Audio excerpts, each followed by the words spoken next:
Yeah, well, this is our 5th year in a row running community camp, and we're really pleased to be able to play a JLT game down here in addition to our 3 games in 2018 in the regular season. So great to be back and back at our home away from home.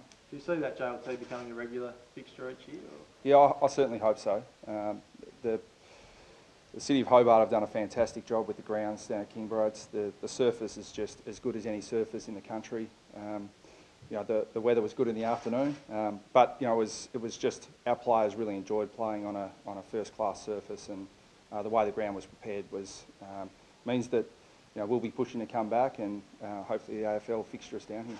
What did you take out of it? Watching on, not in the range, but yeah. There. What did you like? What didn't you like out of the performance?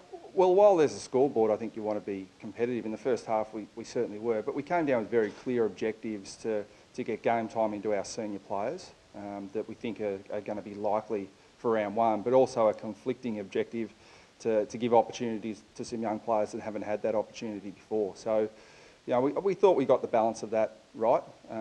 Left ourselves a little bit vulnerable for periods with some inexperienced personnel on the ground, but all in all, we were really pleased, and we think we achieved our objectives. Benny Brown will go to the next level this year, do you think? Well, that'll be a challenge because he set a high bar for himself already.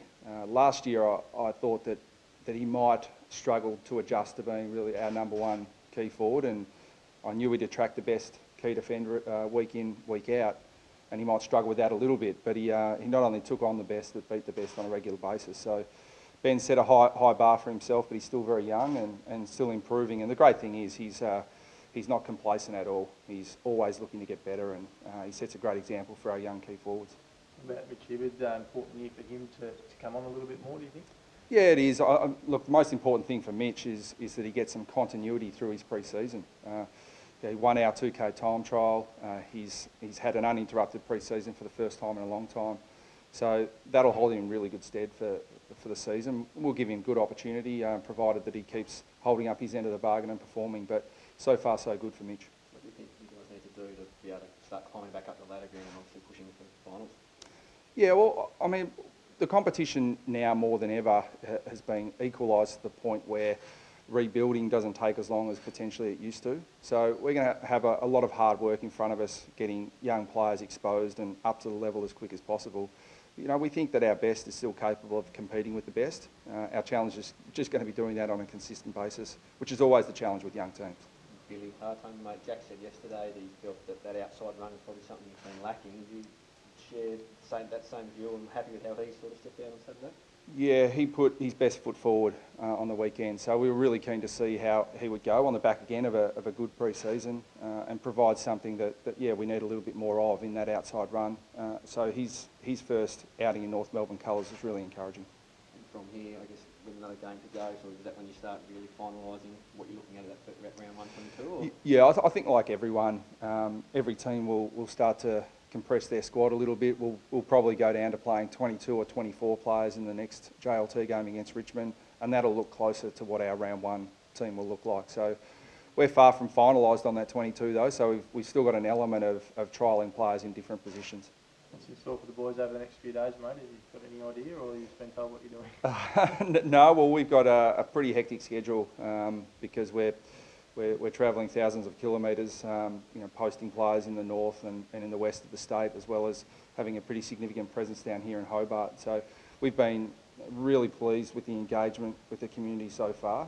We had 200 kids down at the Next Generation Academy Day, 100 up in the south and 100 down in the north. 100 in the south, 100 in the north, and a coaches forum as well. So.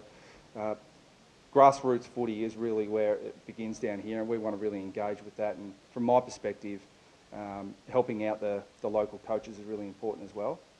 I think a lot of the coaches down here in the TSL don't get enough access to AFL coaches, so it was really pleasing yesterday that there were 2 senior coaches spread out across Tasmania engaging with local coaches.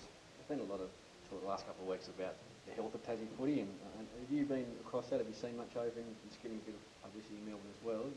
Do you share a view on how things are sitting?